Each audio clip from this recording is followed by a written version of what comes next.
Hi mister and missus Eswari பேசுகிறேங்க. இன்றைக்கி என்ன நம்ம வந்து பண்ண போகிறோன்னா மஷ்ரூம் பிரியாணி தான் நம்ம பண்ண போகிறோம். அதுக்கு வேண்டிய இன்க்ரீடியன்ட்ஸ் வந்து நம்ம கட் பண்ணி வச்சுருக்கோம். அதை நம்ம என்னென்ன பார்த்துடலாம். இப்போ வந்து பார்த்திங்கன்னா மஷ்ரூம் வந்து நம்ம வந்து வாங்கி ஓப்பன் பண்ணி போட்டிருக்கேன். இப்போ இதுக்குள்ள வந்து பார்த்திங்கன்னா எப்படி அலம்பு போகிறோன்னு பார்த்திங்கன்னா நல்லா வாஷ் பண்ணிவிட்டு கொஞ்சம் அரிசி மாவு இல்லை கார்ன்ஃப்ளவர் மாவு போட்டு நம்ம அலம்பிக்கலாம். ஏன்னா அதில் இருக்கிற அந்த இதெல்லாம் வந்து கொஞ்சம் அழுக்காக இருக்கிற மாதிரி இருக்கும். அதை எப்படி சொல்கிறது, கொஞ்சம் நீங்களே பார்த்தீங்கன்னா உங்களுக்கு தெரியும், கொஞ்சம் ஜஸ்ட்டாக இருக்குது. அதை வந்து சொல்கிறேன். இப்போ வந்து இதை அலம்பிக்கலாம்.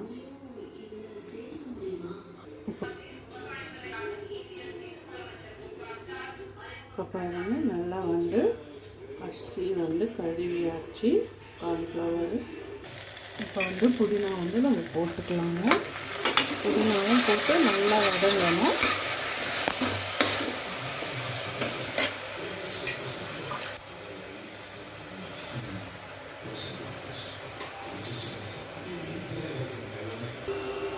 இப்போ வந்து வெங்காயம்லாம் நல்லா வதங்கிடுச்சு. இஞ்சி பூண்டு பேஸ்ட்டு வந்து போட்டுக்கலாம். ஒரு 1.5 டீஸ்பூன் அளவுக்கு இஞ்சி பூண்டு பேஸ்ட்டு போட்டுக்கிறேன்.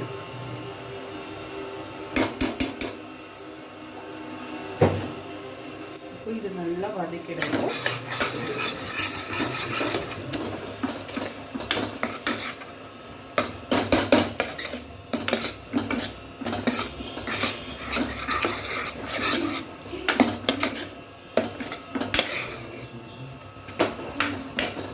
நல்லா வதங்கணும்.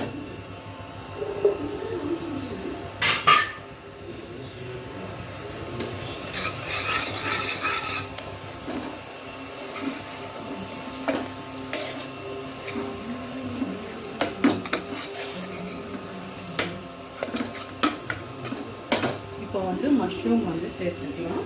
அதாவது காளான் வந்து பண்ணிக்கலாம். காளான் வந்து நான் கட் பண்ணி வச்சுருக்கேன். இதை வந்து நம்ம சேர்த்துக்கலாம். பாருங்க,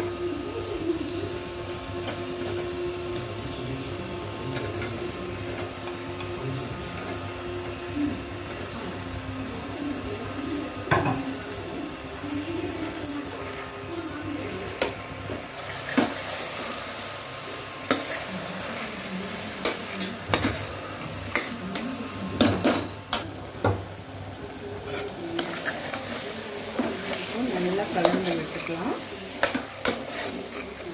கிட்டில் வந்து சுடு தண்ணி வந்து காஞ்சிட்டு சுடு தண்ணி நம்ம ஊற்றிக்கலாம். நார்மல் தான் நம்ம ஊற்ற போகிறோம். நான் பச்சை தண்ணி வேணும்னாலும், அதாவது சுடு தண்ணி இல்லாமல், ஹாட் வாட்டர் இல்லாமல் நார்மல் வாட்டர் கூட நம்ம விட்டுக்கலாம். இப்போ வந்து நம்ம கொஞ்சம் மிளகாத்தூளும் கொஞ்சம் மஞ்சள் தூள் போட்டுக்கலாம். இந்த பிரியாணி பவுடர் கொஞ்சம் சேர்த்துப்போம். உப்பு வந்து போட்டுடலாம். இதில் கொஞ்சம் தண்ணி இருக்கும், அதனால் பார்த்து வந்து விட்டுக்குங்க. பிரியாணி அரிசியாக இருந்தாலும் பரவாயில்ல, சாப்பாட்டு அரிசி, அதாவது நார்மல் நம்ம யூஸ் பண்ணுவீங்க சாப்பாட்டுக்கு, அந்த அரிசியாக இருந்தாலும் பரவாயில்ல. இப்போது நம்ம பிரியாணி பவுடர் போட்டுப்போம். இதுலேருந்து 1.5 உப்புக்கு ஏற்ற மாதிரி. ஏன்னா உப்பு அதிகமாக சாப்பிட்றவங்களும் இருக்காங்க, கம்மியாக சாப்பிட்றவங்களும் இருக்காங்க. நான் இந்த ஸ்பூனில் வந்து 1.5 ஸ்பூன் போட்டிருக்கேன்.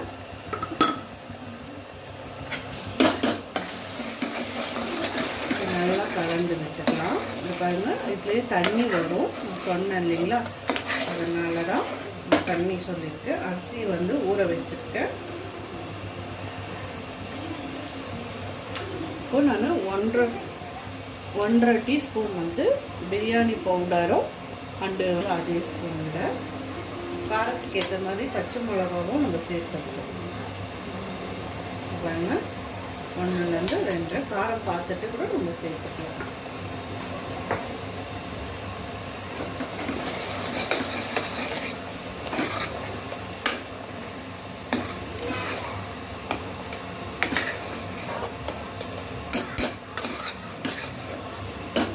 இப்போ வந்து நம்ம அரிசி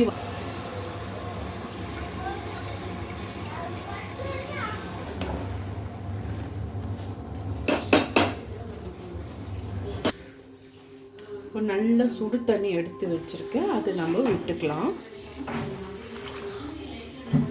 கடைசி முழுகி இருக்கணும், மெயின் அதுதான்.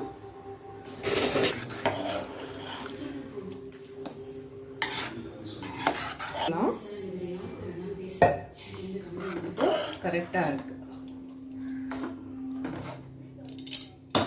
உப்பு காரம் இந்த ஸ்டேஜில் பார்த்துக்கலாம்.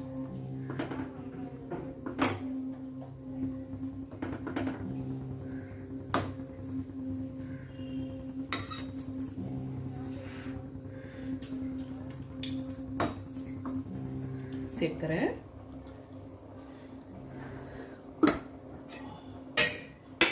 இதுக்கு மேலே வந்து கொஞ்சம் புதினா பச்சையாக நம்ம போட்டுக்கலாம், அப்போதான் நல்லா இருக்கும்.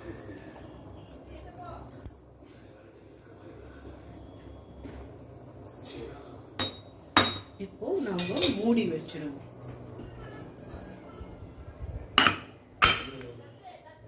அவ்வளோதான், பிரியாணி வந்து ரெடி ஆயிடும். மஷ்ரூம் பிரியாணி. இங்கே வந்து 2 விசில் வந்திருக்கு, 3வது விசில் நம்ம இறக்கிடலாம், பண்ணிடலாம்.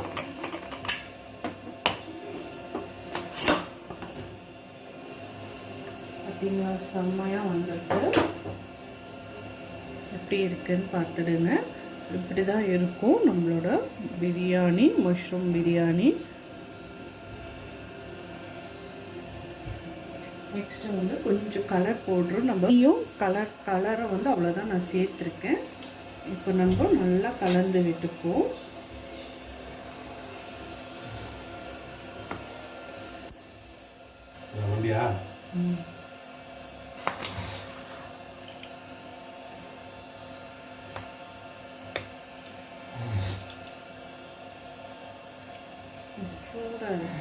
கலந்து விட்டு இப்போ வந்து மேலே வந்து கொத்தமல்லி புதினாவை வந்து சேர்த்துக்கலாம். மேலே வந்து பச்சை வாசனை இந்த சூட்டில் வந்து நல்லாயிருக்கும். பச்சை புதினா கொத்தமல்லி இருந்தால் சேர்த்தா நல்லாயிருக்கும். மேலே கலர்ஸ் ஃபுல்லாக இருக்கும், கலர் நல்லா தெரியும்.